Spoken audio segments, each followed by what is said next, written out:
No, sí, yo estoy bien. ¿Ah? Sí.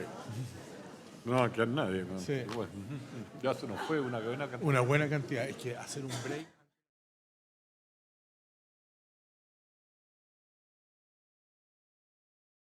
Con tarjetita, bueno, ¿no? Oye, están abiertos los micrófonos aquí, ¿no? Los invito a retomar la jornada, para lo que les solicito nuevamente mantener sus celulares en silencio, por favor. Cerrando esta jornada y a modo de conclusión, se va a dirigir a ustedes el miembro del Consejo Directivo del Servicio Electoral, señor Andrés Tagle. Bien, gracias. Buenas tardes a todos. En primer lugar, bueno, yo diría que como una gran conclusión que las leyes que se dictaron entre 2015 y 2006 de llamadas fortalecimiento y transparencia de la democracia funcionaron, ¿no? Eso es una gran conclusión, ¿no? O sea, aquí se tuvieron objetivo de generar cambio en una serie de materias y esos cambios se han producido. Desde luego, propaganda. O sea, la propaganda de nuestras elecciones cambió, y cambió radicalmente, ¿ya? Como decía David Nubina, ya no existe la fonda, digamos, en las calles, lleno de carteles colgando de los cables, etcétera, como era en los 90, digamos, ¿no? En la época de los 90. ¿No? Es ordenada y bien regulada y controlada en gastos. Nosotros hoy día controlamos lo que se gasta en radio, controlamos lo que se gasta en medios de prensa. La televisión está regulada por otra parte, ¿no es cierto? Y controlamos lo que se gasta en la calle, lo que se está haciendo en la calle, que esté, no solo lo controlamos en términos que se haga de acuerdo a lo correcto, sino que de alguna manera también el gasto que se está haciendo ahí, ¿no? También estas leyes funcionaron bastante bien en los términos de la regulación del gasto electoral y su transparencia, ¿ya? Se está cumpliendo el límite de los gastos están muy por abajo de lo que son los límites autorizados en cada candidato. Hay un control de los aportes y que venga de fuentes correctas de las personas, no de personas jurídicas, y en los montos que la ley se reguló, etc. Yo creo que en general nadie puede decir que eso no está funcionando, ¿no? Bueno, y ahí están los procedimientos sancionatorios, hablamos de 2.600, alrededor de 2.600 procesos sancionatorios en las dos partes. Incluso en propaganda hay bastantes más controles que no llegan ni siquiera a establecer un procedimiento sancionatorio. Además, yo mencionaría otra cifra que se ha estado discutiendo últimamente, esta facultad del CERVEL de denunciar los delitos de gasto electoral como exclusivamente tiene esa facultad, igual que impuestos internos, ante la Fiscalía. Nadie sabe ahí, pero hay 14 denuncias, ¿ya? En total entre las dos elecciones, afectando a personas naturales, las máximas, y a algunas personas jurídicas, las menos.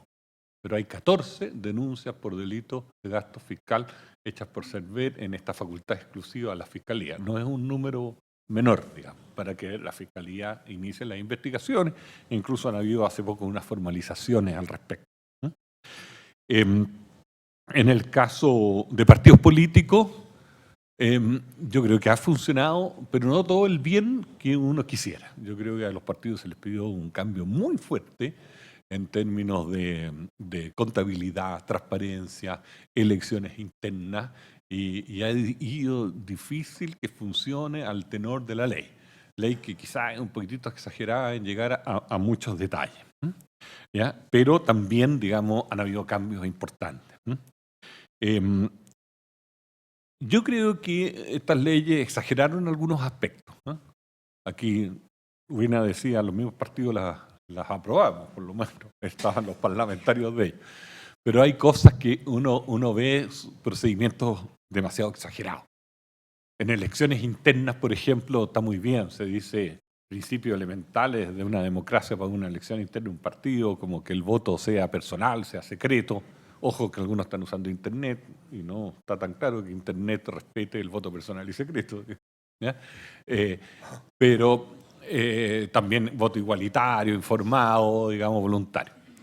Pero se llegó también a decir que el voto tenía que tener un número de serie prepicado desprendible. Entonces el costo para los partidos de mandar a fabricar esos votos con un número de serie desprendible, uno termina viendo exageración y de alguna manera se indujo al papel cuando muchos partidos quieren hacer y están haciendo o han estado haciendo elecciones electrónicas, pero en general con voto presencial, con voto presencial.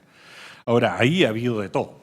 Han habido muchos problemas en eso, por distintas razones, cada uno de los partidos que ha tenido crisis en estas elecciones. Algunas han sido meramente técnicas y otras han sido polémicas entre facciones, pero no está todo el bien. Y hay demasiado detalle en esos reglamentos. Las multas, nosotros compartimos que son altas.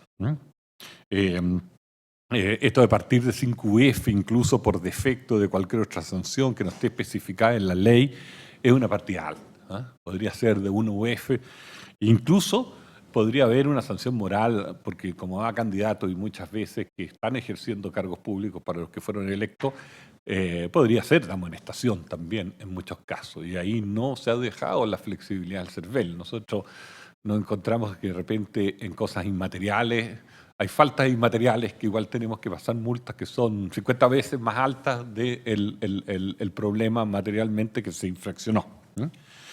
Y hay algunas que me corrijan ahí, pero creo que de transparencia, la falta de la transparencia activa de los partidos parte en 500 UTM.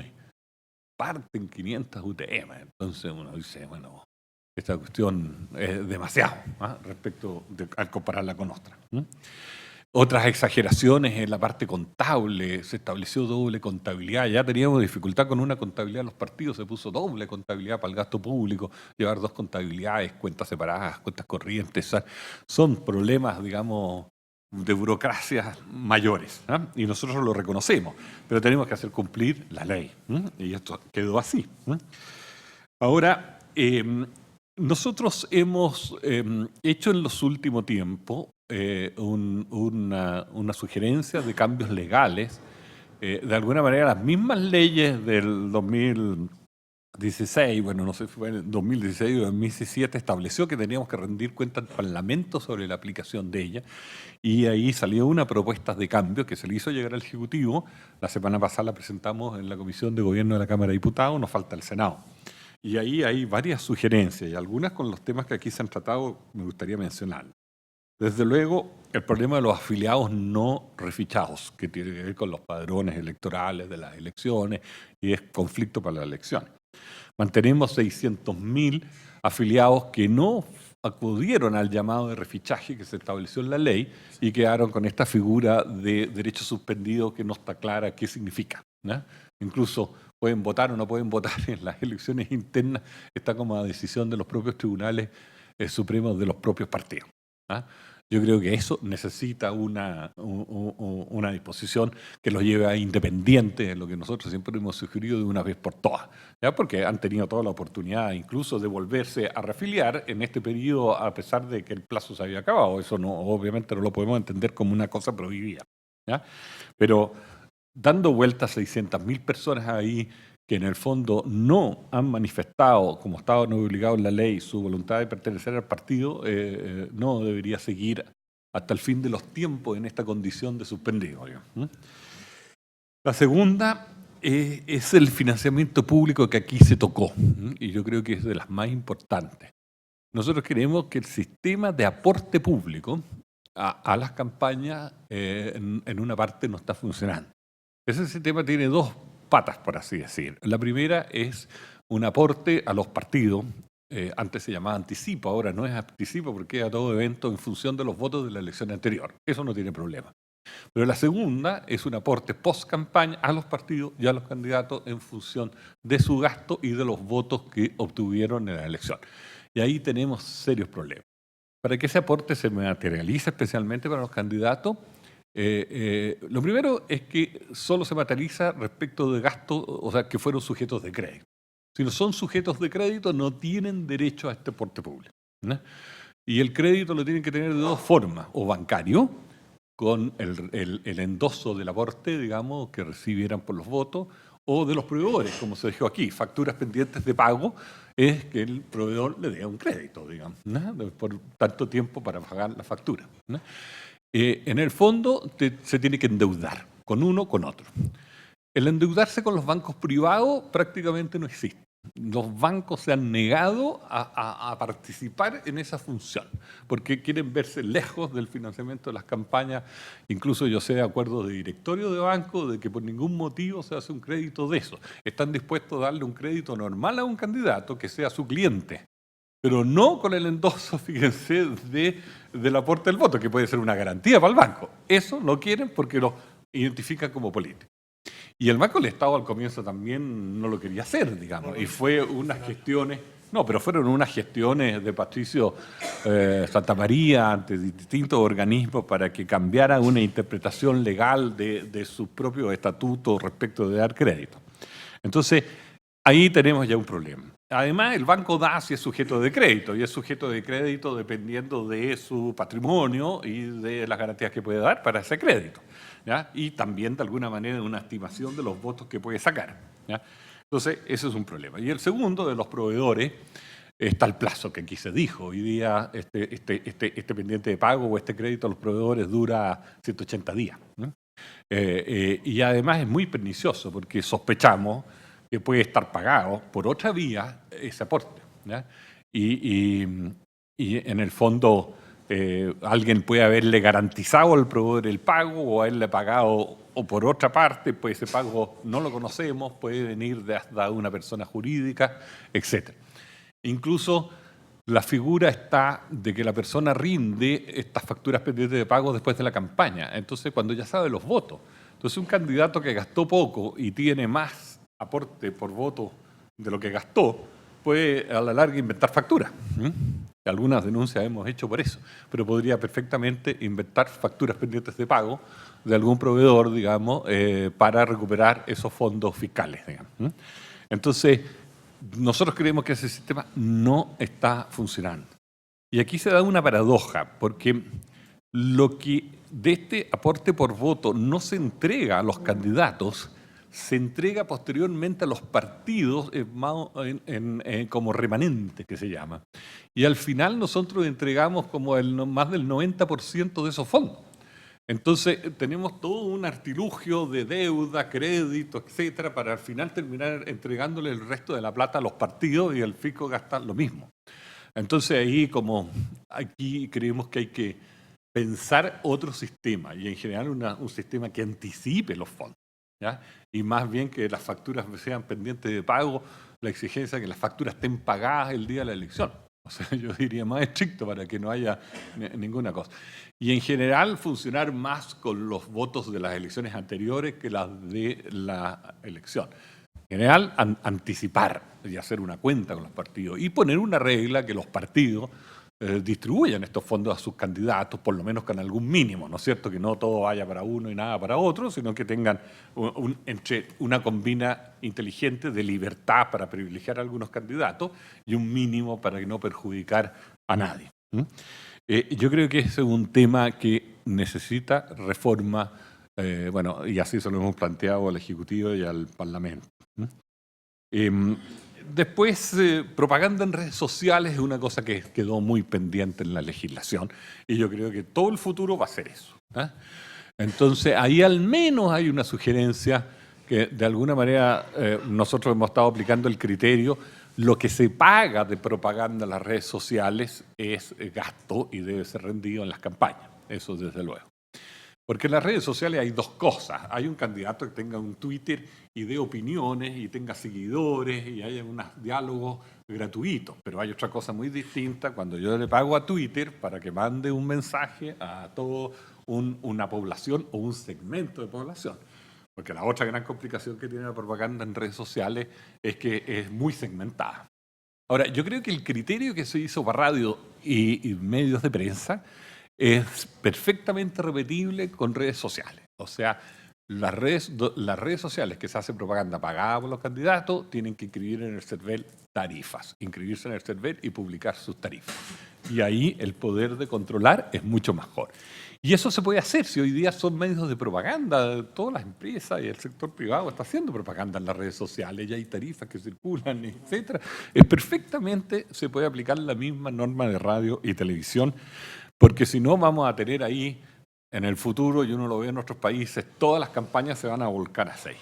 Y por último, para terminar, un comentario que ha estado muy en boga y me ha llamado la atención ciertas opiniones públicas que han salido y que tiene que ver con los reclamos que pueden llegar a los tribunales electorales, es el padrón electoral.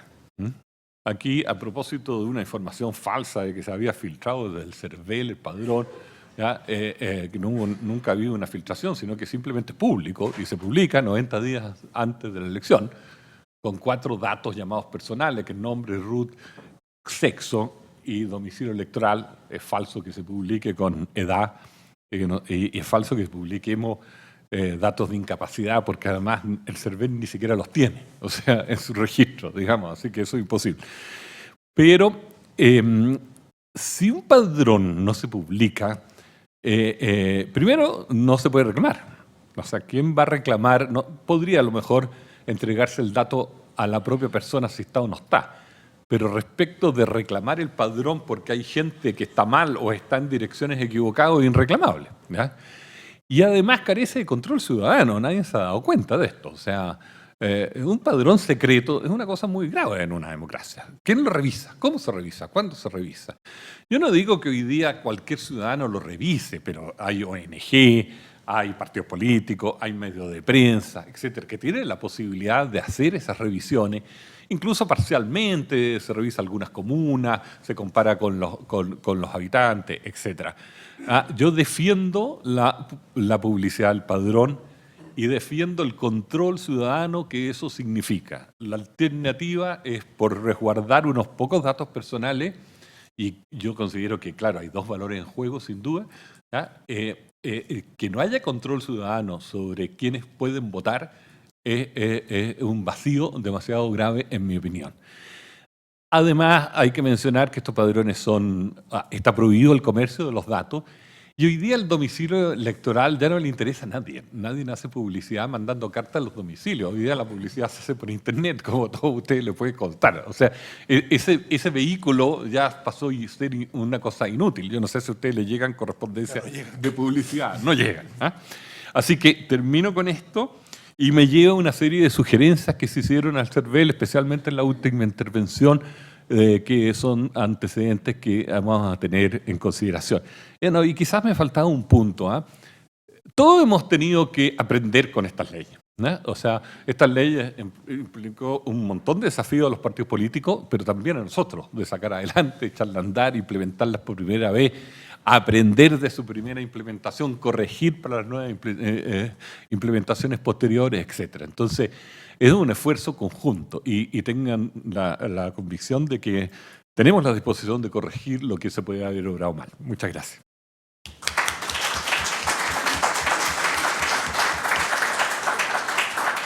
Muchas gracias, señor Andrés Tagle. Finalmente, el ministro del Tribunal Calificador de Elecciones, señor Jorge Burgos Varela, nos entregará sus conclusiones de estas jornadas. Okay, muchas gracias. En primer lugar, agradecer la presencia de todas y todos ustedes que han tenido la voluntad y la decisión de participar en un seminario de esta naturaleza, por la importancia que tiene desde la perspectiva de que todos, ¿no es cierto?, tienen distintos roles, o en los partidos, o en instancias regionales. Creo que es muy, muy trascendente que tengan la vocación y las ganas de estar acá. Saludar al director del Servicio Electoral, a la gente del Tribunal Calificador de Elecciones, a su jefe jurídico. Se fue nuestro expresidente del Tribunal Calificador, don Patricio Valdés, pero estuvo buena parte de la jornada. Yo voy a ser bien breve porque sé que han estado una tarde completa y el lunes pasado en esto, y buena parte de las cosas más trascendentes desde el punto de vista de la etapa administrativa están dichas, y particularmente nuestra labor fue muy bien resumida por Manuel. Todos tenemos que recoger cosas. El encargado electoral de Renovación Nacional, de manera muy comedida, no manifestó alguna preocupación por la demora de la tramitación ya en sede jurisdiccional. Yo creo que eso tenemos que tomarlo como una medida crítica, respecto a la cual todos debemos tratar de mejorar, tal como don Andrés ha recibido propuestas de los dos encargados electorales y otras personas probablemente que le han manifestado algunas dudas del funcionamiento de la legislación. Déjeme decirle que muchos se preguntarán qué hace este caballero, este señor, ya algo mayor ya, que viene de otro palo, como es mi caso, más bien del otro lado del mostrador. Y eso se debe a una norma que probablemente todos conocen, muy antigua, esta sí que no es de las normas actuales, en que se establece, ¿no es cierto?, que uno de los miembros del Tribunal Calificador de Elecciones, el quinto miembro, no va a provenir de la excelentísima Corte Suprema, sino que va a provenir de un número determinado de personas que hayan tenido en su historia el cargo de presidente o vicepresidente de alguna de las directivas o mesas del Senado o la Cámara de Diputados por un periodo de 1 año o 365 días. Bueno, yo estaba en esa situación, nadie sabe para quién trabaja, y me llamaron, no sé si fue Arturo, alguien me llamó para decirme si quería participar en un sorteo. Yo me levanté de la toalla que estaba en ese momento, que era en una playa, le dije, mira, podría ser, en el entendido que nunca en mi vida he ganado sorteo alguno, y creí que iba a ser, porque competían, no sé, creo 29 personas, qué sé yo. Y días después me llamó el presidente del tribunal, me dijo, oye, fuiste sorteado. ¿En quién? Me había olvidado, el Tribunal Calificador de Elecciones. Déjame darle una vuelta. No podéis darle vuelta si ya dijiste que sí. Y la verdad es que estoy muy contento, ha sido una gran experiencia por un periodo corto, no se asusten, es por 1 año nomás. Y ha sido una experiencia de aprender a los 62 es una virtud, una gracia, hay que darle gracias a quien crea uno, al destino, a Dios. Y lo he hecho en un ambiente muy, muy interesante. Por eso vengo de un palo distinto, más bien del otro lado del mostrador, y aquí estoy, es la Constitución la que establece eso. Déjenme, yo voy a ser breve, pero déjenme decir una cosa que han dicho todas las personas que yo he escuchado, el propio Andrés, las otras intervenciones, algunas de las personas que pidieron la palabra, que yo comparto plenamente, que es que lo voy a frasear de otra manera. Nosotros debemos como país estar contentos de lo que tenemos en legislación, tanto desde el punto de vista del reclamo ante la autoridad CERVEL, como las instancias que tenemos en materia de tribunales, tanto a nivel regional como a nivel nacional. Debemos estar contentos solo de eso, sino que la institucionalidad que creamos. Es cierto que la creamos después de un problema mayor. No surgió de oficio. No surgió porque veníamos pensando que había que hacerlo. Probablemente muchos lo venían pensando, pero no había surgido por eso. Surgió frente a un problema mayor. Algunas de sus esquildas todavía están en sede jurisdiccional.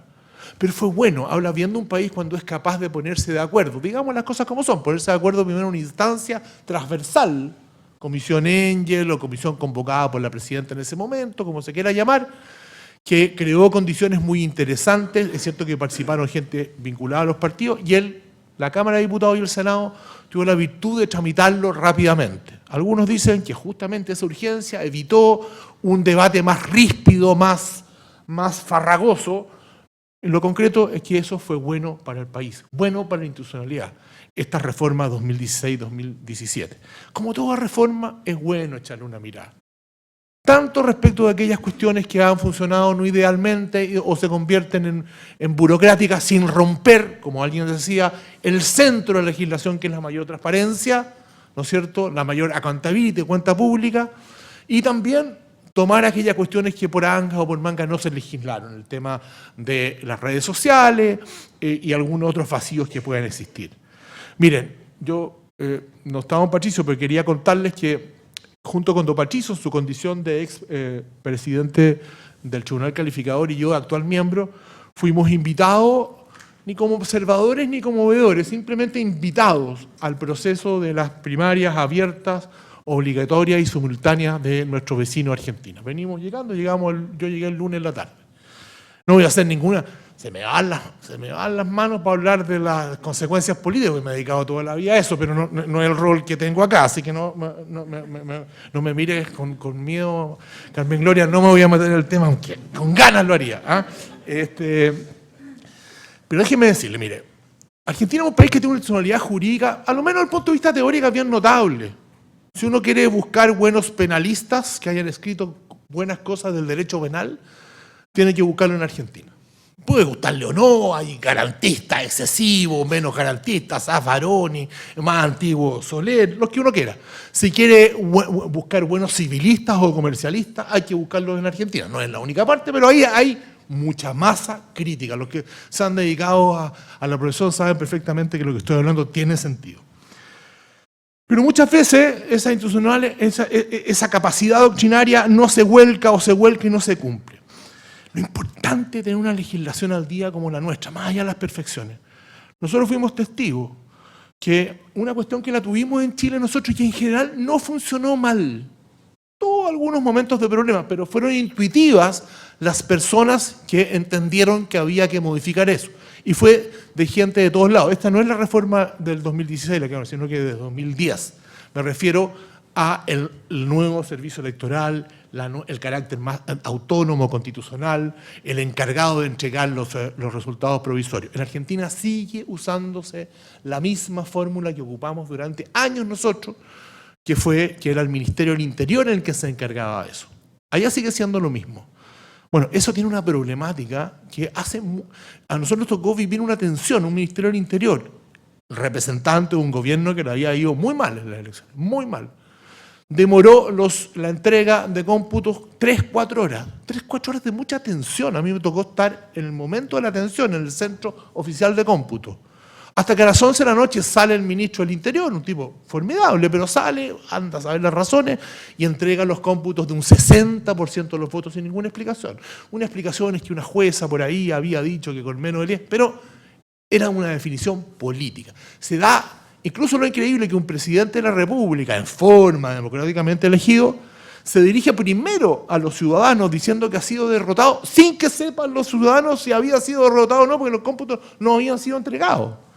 Entonces, doy esto como un ejemplo de que las institucionalidades hay que cuidarlas. La nuestra es mucho mejor que la de antaño, tanto desde el punto de vista orgánico como las leyes actuales. Son perfectibles, no creo que sea la perfección más absoluta, hay que apurar los cambios, no hay que dejar que los problemas que empezamos a percibir se vayan arrastrando sin modificaciones, porque esos que parecen pequeños cuando se arrastran se pueden convertir en muy grandes. Nos pasó con el financiamiento. ¿Cuántas veces se habló que el financiamiento era mejor que fuera de personas naturales durante años? Y nos hicimos un poco los lesos de eso. En fin, no fue la única causa. Entonces, con esto simplemente quiero reflejar la importancia de lo que tenemos, la importancia de conversarlo entre actores importantes como ustedes. Por eso, este seminario, que duda cabe, es trascendente, es importante y ojalá se saquen lecciones concretas del mismo. Muchas gracias por la presencia y como miembro del Tribunal Calificador les agradecemos mucho la voluntad y las ganas de trabajar. Muchas gracias. Muy bien.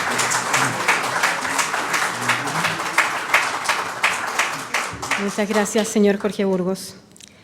Le informamos a todos los asistentes que, para concluir, en el mesón de acreditación van a poder retirar sus certificados de estas jornadas. Además, les solicitamos que si tienen observaciones que nos ayuden en el desarrollo de futuras jornadas conjuntas, las pueden también dejar un comentario, tal vez por escrito, en el mesón de acreditación. Sin más que agregar, el Tribunal Calificador de Elecciones y el Servicio Electoral agradecen la gran concurrencia que se ha tenido con motivo de estas jornadas, esperando haber satisfecho en alguna medida las aspiraciones de este selecto público y poder así proseguir en esta tarea de difundir en la ciudadanía las diversas herramientas y aplicaciones que el sistema electoral contiene. Muchas gracias a todos.